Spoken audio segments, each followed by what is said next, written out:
Hi, welcome back to Ideas Box, and if this is your first time here, then thanks for dropping by. I'm Jimmy, and today's video is a final and I'm happy to say successful go at fixing a surging issue with our ride-on mower engine. It ended up being a very simple fix, as these things often are. Okay, let's get into it. So I put this carb all back together and then it wouldn't start at all. And I thought, well, I didn't know what I'd done, to be honest. So I took the fuel line off and checked the fuel filter, and the fuel filter was fine. Then I took the drain plug out of there, because obviously that sits like that. Took the drain plug out and no fuel came out. And I thought, well, that's a bit odd, because I knew the fuel line was connected and I knew the fuel filter wasn't blocked. So I took that off and I blew in through there, and if you blow in through there and then just move that up and down, you should get airflow, no airflow, airflow, no airflow. Well, I wasn't getting anything.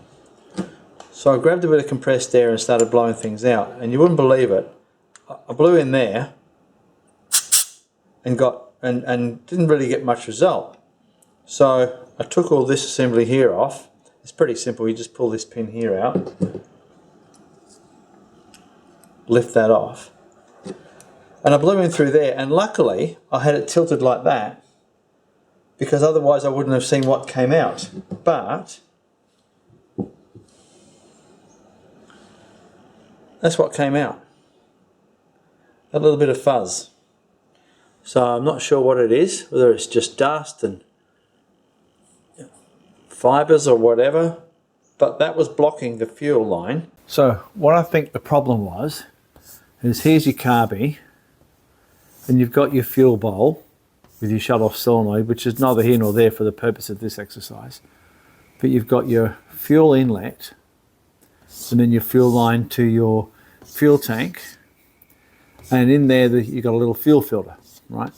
The fuel filter is only a fine nylon mesh. It's nothing special. It basically keeps out 10mm sockets and small children, as they say. The blockage that I had was in here. It was like a little bit of like fluff and lint and stuff. And what was causing me confusion was that the mower would run okay for a few minutes and then start to surge. And I reckon what it was is that blockage was allowing the fuel to, and the fuel bowl would fill up to the point where the float would seal off the needle valve. And then you've got your venturi jet down the guts there up into your emulsion tube, which goes to your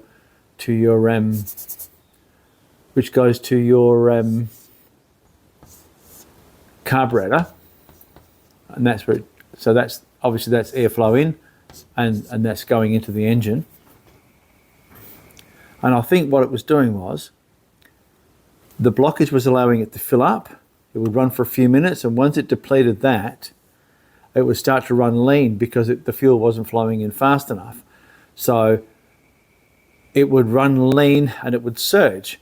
And the reason I know it was running lean was because there's your fuel inlet, your air inlet from your air cleaner, and if you cover it over partly, you balance up the air fuel mixture. It's not perfect, but it gives you an idea of what's wrong. Because I was chasing things like maybe it was a faulty coil, which can happen once the engine warms up, because the coil heats up and the resistance inside it changes, and you can get an engine that's surging there. It can miss a little bit and it can surge. But I was convinced it was mixture because of the covering over the inlet thing. So, as you saw earlier where I blew that little bit of lint out, the lawnmower has been used since and runs like a bought one. So it was a simple clean out, didn't require any parts. And the previous video I made where I took out the little thing here in the top of the carby, because it had it had come loose, and that's the thing that's held in by the set screw for the idle. I think that was just a coincidence, because I think that's been blocked for a little while. So in the end, it was an easy fix and free, and if I'd bothered to look properly, it probably wouldn't have cost me a cent. But there you go. Now, one criticism I got from my previous video was somebody put a comment that, it'd be nice if I knew what I was doing. But I like to show not only the thoughts that go into the fault finding, but what leads to the outcome, because if you just show the outcome, then people don't understand that you've done a bit of fault finding. And I think that's a little bit unfair on people who are watching these videos, because I don't want people to think that people on YouTube who go to something and fix it straight away are geniuses and know what they're talking about. Most people on YouTube are fault finding as they go, and they find the solution and they show what the solution was. And I think that's a much better way to do it than just to go straight to the solution. Even though it appears you stumble through and you don't know what you're doing, I think to have the fault finding process included is very, very helpful. Anyway, that's just my 0.02 of a dollar. So you've got to get these linkages on before you put these studs in. So you put that one there on there. That's your choke linkage. And this one here, you get that governor spring linkage, and you put that through there. And then this one here is the easiest one of the lot. You put it in that slot there. You just rotate the throttle linkage till it drops in place.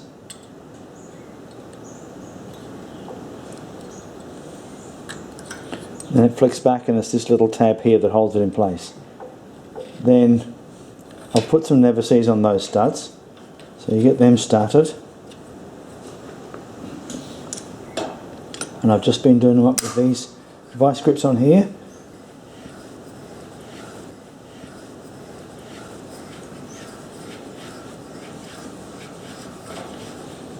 These don't need to be super duper tight because they're not clamping anything down as such. They're just, you've got a nut on the inlet manifold that, so they're pretty snug.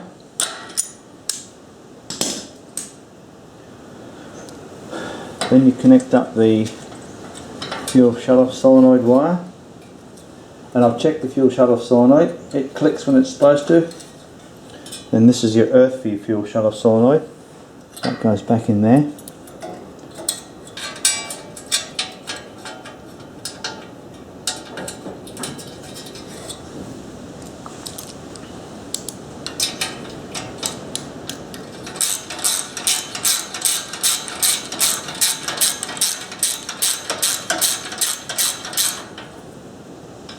Right, so that one's snug.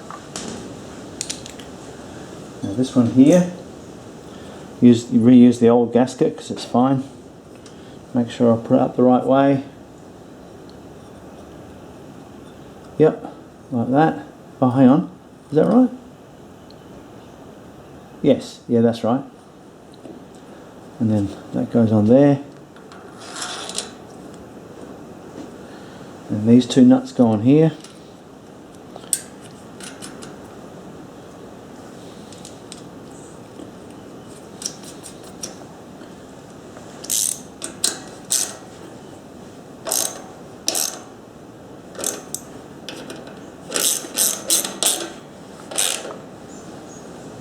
Yep. So now I'll reconnect the fuel.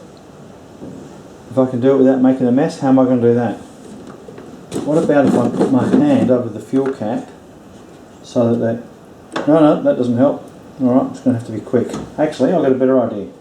If I squeeze the tube with a pair of pliers, there we go.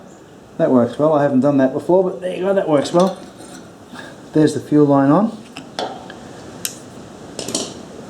So, that should be filling with fuel now. So, nothing else to do, completely unedited. Let's start this thing up.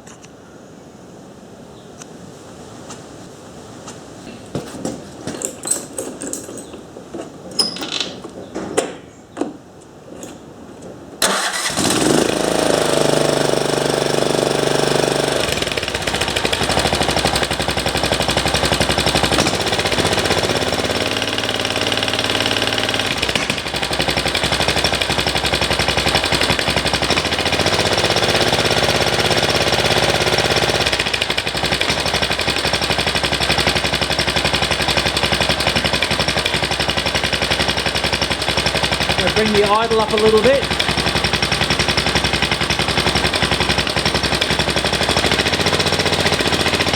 There we go, a bit better.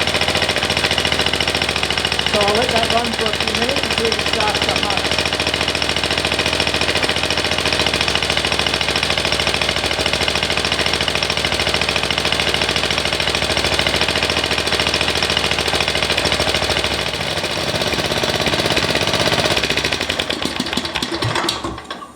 Right, so it's got a tiny little bit of a mess, but it's always had that. I think that's that fixed. As you saw, it was one of the simpler fixes. It just took a bit of fault finding to get to the cause. I hope this video helps you out with the problem you've got. Make sure to click like and subscribe, and don't forget that notification bell too. Well, I reckon that's it for today, so bye for now.